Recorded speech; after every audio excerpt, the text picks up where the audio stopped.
Mukama waffe yeebazibwe, twebaza Katonda tuwadde omukisa nate okuba nga tukyali balamu. Twanyiriza omwoyo omutukuvu aje ake mu masekkati gaffe atulungamye nga tugenda okuwulira ekigambo kya Katonda.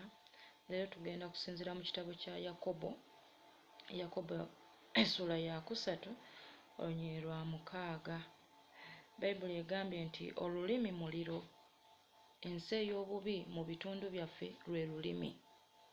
Lwonoona omubiri gwonna era lukoleza nnamuziga w'ebitonde byonna, era lukolezebwa geyeena. Nti olulimi lwaffe muliro era lwonoona omubiri gwaffe gwonna. Olulimi y'ensi ey'obubi mu bitundu byaffe. So twogedde ebintu bingi, tukozesezza olulimi mu ngeri nnyingi, naye nga tetumanyi nti tuba tweyonoonyesa n'ekyo ekintu ky'olina olulimi lw'oyogeresa nga lukwonoonesa mu maaso ga Katonda. Bayibuli egambye nti lwonoona omubiri gwonna. Bw'osoma ekitabo kya Yobu bakugamba nti buli ky'onooyogeranga oba buli ky'onooyatulanga kinaanywezebwanga.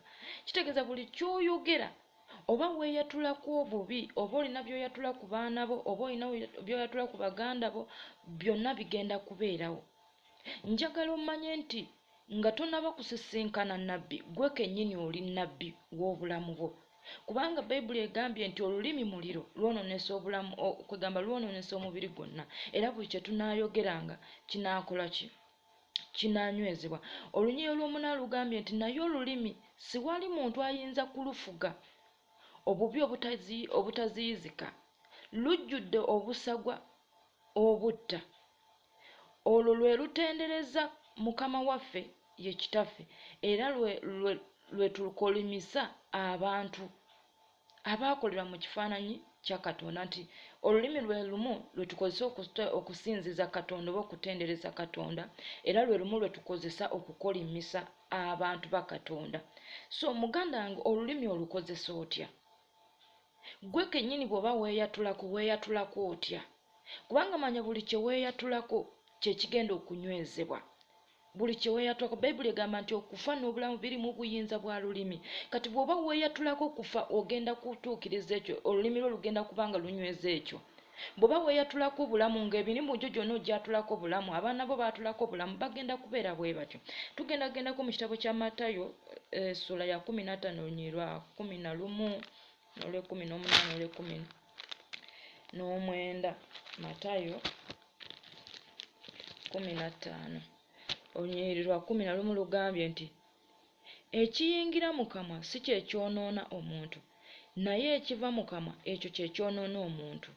Olunyiriri lwa 18 naye ebifuluma mu kamwa biva mu mutima, n'ebyo bye byonoona omuntu, kubanga mu mutima mwe muva ebirowoozo ebibi, obussi, obwenzi, obukaba, obubbi, okuwaayiriza, okuvuma.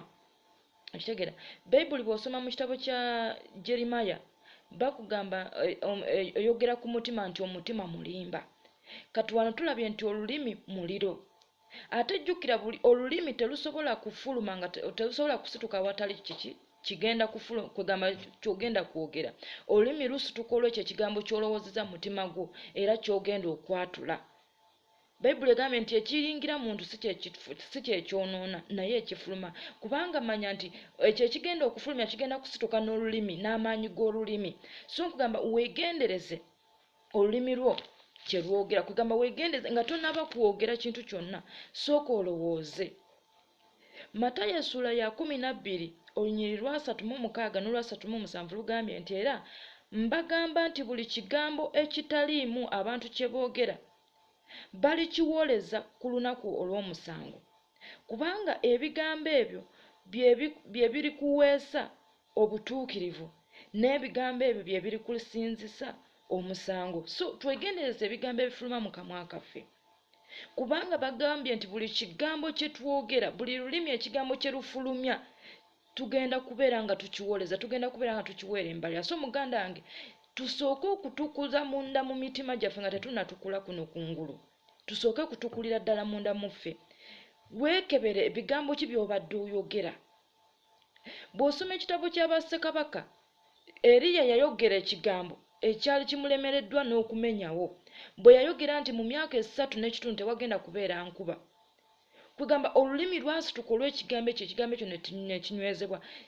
Eriya, Bayibuli ekugamba nti Eriya yasaba emirundi 7 enkuba esobole okutonya ng'omutwe gwakukutinse mu magulu okusobola okugyawo ekigambo ekyo kye yayogera.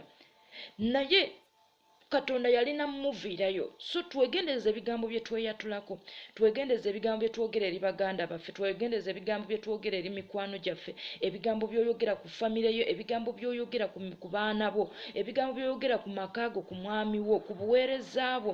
Manya bigenda kunywezebwa. Bw'oba oyogera buwanguzi ogenda kubeera muwanguzi, bw'oba oyogera feriya ogenda kubeera feriya. Kubanga okufa n'obulamu biri mu buyinza bwa lulimi.